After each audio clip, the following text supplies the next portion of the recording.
Assalamualaikum warahmatullahi wabarakatuh. Perkenalkan, nama saya Zulhendra, NIM 19060065 dari jurusan Ilmu Ekonomi, Prodi Ekonomi Pembangunan. Kemudian konsentrasi saya yakni ekonomi publik. Video ini merupakan tugas dari metodologi penelitian, di mana saya akan menjelaskan tentang bab 3 dari tugas sebelum-sebelumnya, yakni bab 1 dan bab 2 itu di pertemuan sebelumnya. Dan saat ini saya akan menjelaskan bab 3 yakni metode penelitian. Sebelumnya saya akan menjelaskan tentang jenis penelitian terlebih dahulu. Jenis penelitian ini digolongkan kepada penelitian deskriptif dan asosiatif. Penelitian deskriptif adalah suatu jenis penelitian yang berusaha menggambarkan dan menerangkan yang diteliti, apa adanya, dan data yang digunakan berbentuk angka-angka. Kemudian penelitian asosiatif adalah suatu penelitian yang menerangkan adanya hubungan antara variabel terikat dengan variabel bebas. Penelitian ini menjelaskan hubungan antara variabel bebas, yaitu tingkat pertumbuhan penduduk itu sebagai X1, kemudian tingkat upah itu X2, dan tingkat pengangguran itu X3 terhadap variabel terikat yakni kemiskinan itu sebagai variabel Y. Kemudian yang kedua, poin B, yakni tempat dan waktu penelitian. Tempat penelitian ini dilakukan di Indonesia, tepatnya di Provinsi Sumatera Barat, dengan rentang waktu penelitian itu 6 tahun dari 2016 sampai dengan tahun 2021. Penelitian ini dilakukan melalui studi kepustakaan dari data yang dipublikasikan oleh instansi terkait, yaitu berasal dari Badan Pusat Statistik atau disingkat dengan BPS, di mana pada instansi tersebut diperolehlah data-data yang akan digunakan dalam penelitian ini. Kemudian poin C, yaitu variabel penelitian. Yang pertama, variabel bebas. Variabel bebas adalah variabel yang dapat mempengaruhi atau variabel yang menjadi sebab perubahan atau variabel independen. Nah, dalam penelitian ini yang menjadi variabel bebasnya adalah yang pertama tingkat pertumbuhan penduduk yaitu X1, kemudian tingkat upah itu X2, tingkat pengangguran itu X2, dan tingkat upah itu X3. Kemudian yang kedua, variabel terikat. Nah, variabel terikat adalah variabel yang dipengaruhi atau menjadi akibat dari adanya variabel bebas atau disebut juga dengan variabel dependen. Nah, sedangkan yang menjadi variabel terikat ini adalah dalam penelitian ini adalah yaitu kemiskinan sebagai variabel Y. Kemudian poin D atau yang keempat, yaitu jenis data dan sumber data. Nah, jenis data dalam penelitian ini dapat ditinjau dari yang pertama, berdasarkan sifat. Nah, data yang digunakan dalam penelitian ini adalah data kuantitatif, karena data tingkat pertumbuhan penduduk, upah, dan pengangguran yang diperoleh itu berbentuk angka dan memperlihatkan perkembangan dari tahun 2016 sampai dengan tahun 2021. Kemudian yang kedua, yakni berdasarkan cara memperoleh data. Nah, jenis data yang digunakan dalam penelitian ini adalah data sekunder dalam bentuk data panel. Yang pertama, panel 1 yaitu provinsi di Indonesia, yaitu Provinsi Sumatera Barat, dengan waktu penelitian itu 6 tahun dari tahun 2016 sampai dengan tahun 2021. Dan data ini pun diperoleh dari lembaga resmi, yakni Badan Pusat Statistik atau disingkat dengan BPS, yang dimana dapat dilihat dari website internet pada lembaga yang bersangkutan tersebut. Kemudian yang ketiga, itu berdasarkan waktu pengumpulan data. Data penelitian ini diambilkan berdasarkan data tahunan Provinsi Sumatera Barat, yaitu data tingkat pertumbuhan penduduk, pengangguran, dan upah dari tahun 2016 sampai dengan tahun 2021. Kemudian yang poin E, yaitu teknik pengumpulan data. Nah, untuk dapat menganalisis permasalahan dan mencari pemecahan yang diinginkan, sehingga dibutuhkanlah data yang akurat. Teknik pengumpulan data yang digunakan dalam penelitian ini yaitu data sekunder. Cara-cara yang dilakukan untuk memperoleh data tersebut adalah sebagai berikut. Yang pertama itu dokumentasi, yaitu pengumpulan data yang diperoleh dari instansi-instansi yang terkait, yaitu seperti Badan Pusat Statistik atau disingkat dengan BPS. Kemudian yang kedua, studi-studi perpustakaan yang dilakukan di Universitas Negeri Padang. Kemudian yang ketiga, tulisan dan penggunaan sistem komunikasi internet yang erat kaitannya dengan penelitian ini. Kemudian poin F, definisi operasional. Definisi operasional variabel adalah definisi dari variabel-variabel yang digunakan dalam penelitian ini dan menunjukkan cara pengukuran dari masing-masing variabel tersebut. Pada setiap indikator itu dihasilkan data sekunder dari suatu perhitungan terhadap formulasi yang mendasarkan pada konsep teori. Nah, untuk lebih mengarahkan dalam permasalahan, maka penulis memberikan batasan variabel yang meliputi yang pertama kemiskinan, itu sebagai variabel Y. Nah, kemiskinan adalah keadaan di mana terjadinya ketidakmampuan dalam memenuhi kebutuhan dasar makanan dan bukan makanan yang diukur dari sisi pengeluaran. Penduduk yang memiliki rata-rata pengeluaran per kapita per bulan di bawah garis kemiskinan itu dikategorikan sebagai penduduk miskin. Kemudian data yang digunakan dalam penelitian ini adalah persentase penduduk miskin yang tidak mampu memenuhi kebutuhan hidup yang layak menurut Provinsi Sumatera Barat dari tahun 2016 sampai tahun 2021, dan satuan digunakan yaitu persen. Kemudian untuk yang kedua, pertumbuhan penduduk itu sebagai variabel X1. Nah, pertumbuhan penduduk itu merupakan perubahan jumlah penduduk baik pertambahan maupun penurunannya.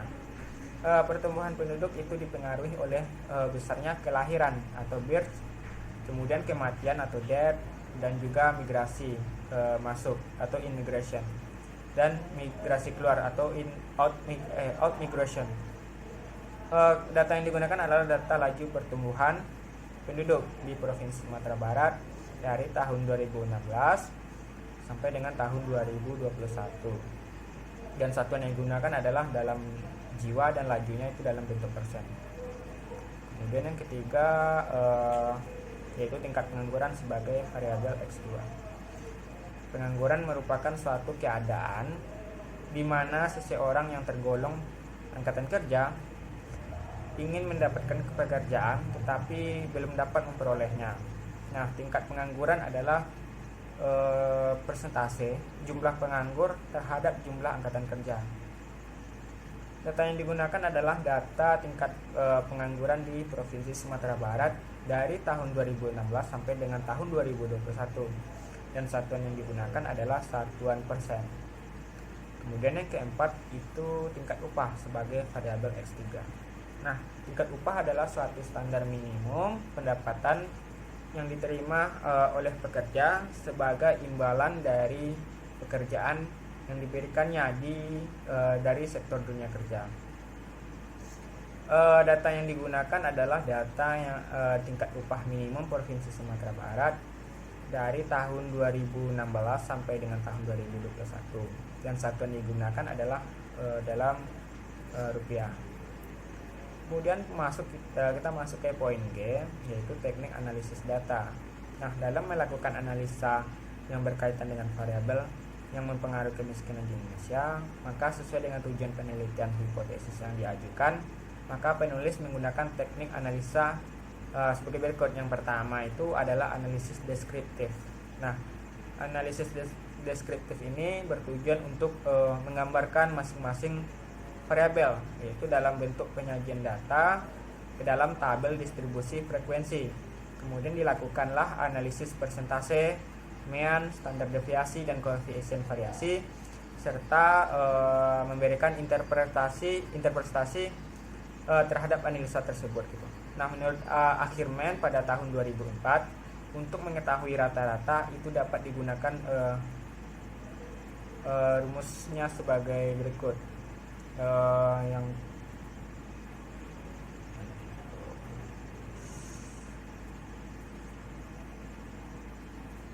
Kemudian ada juga rumus untuk menghitung standar deviasi Kemudian ada juga apa lagi nih? Koefisien variasi gitu. Nah, koefisien variasi ini adalah salah satu ukuran untuk menentukan tingkat variasi gitu suatu kelompok data observasi. Kemudian koefisien variasi itu mempunyai peranan yang sangat penting untuk membandingkan variasi dari suatu kelompok data terhadap kelompok yang lainnya. Untuk menghitung koefisien variasi itu digunakan dari rumus yang di mana ini dari Ackermann 2004, yaitu KV sama dengan alfa per U kemudian dikali 100% gitu. Dimana KV itu adalah koefisien variasi dan ini kayak alfa lambangnya, tapi ini dianggap sebagai simpang baku. Kemudian U itu rata-rata atomnya. Kemudian analisis yang kedua itu analisis induktif. Yang pertama adalah analisis regresi panel. Data yang digunakan dalam penelitian ini adalah data panel. Data panel ini merupakan kombinasi antara data silang atau cross section dengan rututan waktu atau disebut dengan time series, yaitu jumlah variabel diobservasi atas jumlah kategori dan dikumpulkanlah dalam suatu jangka waktu tertentu gitu. Nah, adapun bentuk persamaan ataupun model regresi panel itu dapat dibentuk dalam persamaan umum. Variabel utama yang akan digunakan dalam bentuk penelitian ini adalah kemiskinan sebagai variabel dependennya, dan sebagai variabel independennya itu pertumbuhan penduduk, tingkat pengangguran, dan tingkat upah. Kemudian model yang kedua yaitu model estimasi regresi panel. Nah, sehubungan dengan digunakannya data panel dalam penelitian ini, maka data yang digunakan akan dianalisis menggunakan teknik estimasi data panel, yaitu dengan teknik Common Effect Model atau CEM, kemudian Fixed Effect Model, dan Random Effect Model. Kita masuk ke yang pertama, Common Effect Model. Nah, Common Effect Model ini merupakan pendekatan model data panel yang paling sederhana gitu, karena hanya mengkombinasikan data time series dengan cross section. Pada model ini itu tidak diperhatikan dimensi waktu maupun individu, sehingga diasumsikan bahwa perilaku data perusahaan itu sama dengan berhargai kurun waktu gitu. Nah, metode ini bisa menggunakan pendekatan ordinary least square gitu, atau OLS. Nah, teknik kuadrat terkecil untuk mengestimasikan model data panel. Nah, estimasi data menggunakan program FUSE pada panel option effect specification baik periode maupun cross section adalah non gitu. Ini berdasarkan menurut Widarjono pada tahun 2009. Kemudian model yang kedua yaitu fixed effect model. Nah, pendekatan ini sering menggunakan variabel dummy yang sering juga disebut dengan least square dummy variable atau LSDV. Nah, estimasi data ini menggunakan program FUSE. Untuk caranya sama dengan Common Effect, tetapi pada panel option effect specification periodenya itu fix dan cross section adalah non. Ini berdasarkan menurut Gujarati pada tahun 2010. Kemudian model yang ketiga yaitu Random Effect Model atau disebut dengan RAM. Nah, model ini akan mengestimasikan data panel di mana variabel gangguan mungkin saling berhubungan antar waktu dan antar individu gitu. Nah, pada model random effect ini perbedaan intercept itu diakomodasikan oleh error term masing-masing. Keuntungan menggunakan model random effect ini yaitu menghilangkan heteroskedastisitas. Kemudian model ini juga disebut dengan error component model gitu, atau ECM, atau teknik generalist least square atau GLS. Ini berdasarkan Gujarati 2010. Kemudian yang A itu pemilihan model. Untuk memilih model yang paling tepat digunakan dalam mengelola data panel itu terdapat beberapa pengujian yang dapat dilakukan. Yang pertama itu uji Cow test. Cow test ini atau uji Cow ini yakni pengujian untuk menentukan model fixed effect atau common effect yang paling tepat digunakan dalam mengestimasikan data panel. Nah, hipotesis dalam uji Cow ini adalah yang pertama itu H0 itu dengan sama dengan common effect model atau Pol OLS. Kemudian HA atau H alternatif itu fixed effect model. Ini berdasarkan Winarno pada tahun 2009. Nah, dasar penolakan terhadap hipotesis tersebut itu adalah dengan membandingkan perhitungan F statistik dengan F tabel. Perbandingan dipakai apabila hasil F hitung itu lebih besar daripada F tabel, maka H0 itu ditolak, yang berarti model yang paling tepat digunakan adalah fixed effect model.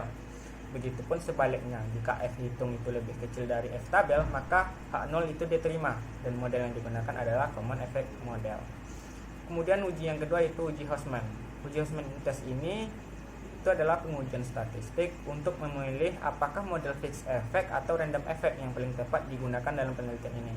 Nah, setelah selesai melakukan uji Chow dan didapatkan model yang tepat adalah fixed effect, maka selanjutnya kita akan menguji model setel atau pemilihan antara fixed effect atau random effect yang paling tepat, itu disebut sebagai uji Houseman. Nah, pengujian uji Houseman ini dilakukan dengan hipotesis yang yaitu H0 nya itu random effect model, kemudian H alternatif itu fixed effect model. Nah, jika model fixed effect yang digunakan, maka langkah selanjutnya itu uji asumsi klasik. Uji asumsi klasik ini ada beberapa. Yang pertama, uji normalitas. Uji normalitas itu digunakan untuk menguji apakah nilai residual yang telah ditetapkan pada model itu berdistribusi normal atau tidak. Nah, normalitas dilihat dari nilai probabilitasnya atau Jerquebera gitu. Nah, apabila nilai probabilitasnya lebih dari 0,5, maka residual terdistribusi dengan normal dan data itu tidak bermasalah. Ini menurut Ekananda pada tahun 2016. Kemudian uji asumsi klasik yang kedua yaitu uji multikolinaritas minoritas gitu. Nah, uji multikolinaritas ini digunakan untuk menunjukkan apakah adanya hubungan linear antara variabel-variabel ini bebas gitu. Tidak adanya multikolinaritas ini antara X1, X2, X3 itu berarti tidak adanya hubungan linear yang tinggi antara variabel tersebut gitu. Nah, salah satu caranya mendeteksi adanya multikolinaritas ini adalah dengan melihat nilai variance inflation factor atau VIF gitu, yang dihitung dengan kemudian R2 gitu. R2 yang memiliki kisaran nilai 0 dengan 1 itu merupakan koefisien determinasi yang didapatkan dengan meregresikan masing-masing variabel independen dengan variabel independen lainnya. Semakin kecil nilai R2-nya menandakan bahwa suatu variabel X dapat dijelaskan dengan rendah oleh variabel X lainnya. Untuk itu, apabila nilainya lebih besar dari 5, maka variabel tersebut itu mempunyai persoalan multikolinaritas dengan variabel bebas lainnya. Begitu sebaliknya, apabila nilai VIV-nya lebih kecil dari 5, maka variabel tersebut itu tidak mempunyai persoalan multikolinaritas dengan variabel bebas lainnya. Kemudian selanjutnya itu uji heterokedastisitas. Nah, uji ini bertujuan untuk mengetahui apakah distribuence errornya itu memiliki varians yang konstan. Ada berbagai pengujian untuk menyelidiki masalah heterokedastisitas ini yang dilakukan gitu, itu menggunakan uji White. Nah, di dalam model tersebut gejala heterokedastisitas itu tidak akan terjadi apabila nilai observasi R-square-nya itu memiliki nilai probability lebih dari 0,05. Ini menurut Winamo pada tahun 2009 gitu. Nah, untuk mendapatkan nilai hipotesis dalam menentukan pengujian heterokedastisitas ini itu dapat menggunakan model Gleiser gitu. Maka dibuat persamaan regresi gitu. Kemudian koefisien determinan atau R2 itu digunakan untuk melihat atau mengetahui kontribusi variabel bebas dalam menjelaskan variabel terikat gitu. Pengujian ini dapat dicari ini berdasarkan Gujarati tahun 2010. Kemudian hasil pengujian. Nah, hasil pengujian mencerminkan pengukuran. Nah, koefisien determinasi atau R2 untuk melihat pengaruh dari variabel bebas terhadap variabel terikat. Nilai R2-nya adalah 0 lebih kecil dari R2 dan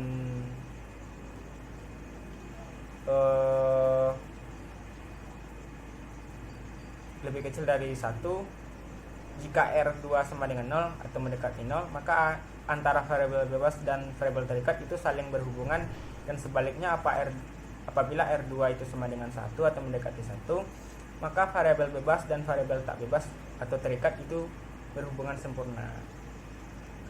Kemudian kita masuk ke poin H, pengujian hipotesis. Nah, pengujian hipotesis. Yang pertama, uji p-statistik. Nah, merupakan suatu uji statistik yang digunakan untuk melihat sejauh mana pengaruh variabel bebas terhadap parsial berpengaruh terhadap variabel terikat. Ini berdasarkan Gujarati pada tahun 2010. Nah, dalam melakukan estimasi data, maka digunakan tingkat toleransi kesalahan sebesar 5%.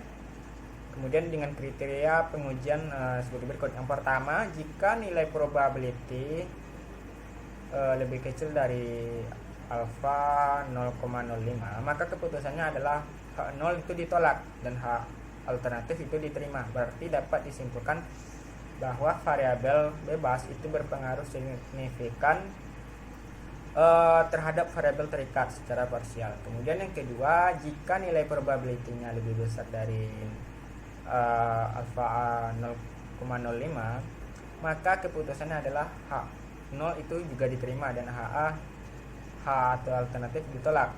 Berarti dapat disimpulkan bahwa variabel bebas itu tidak berpengaruh signifikan terhadap variabel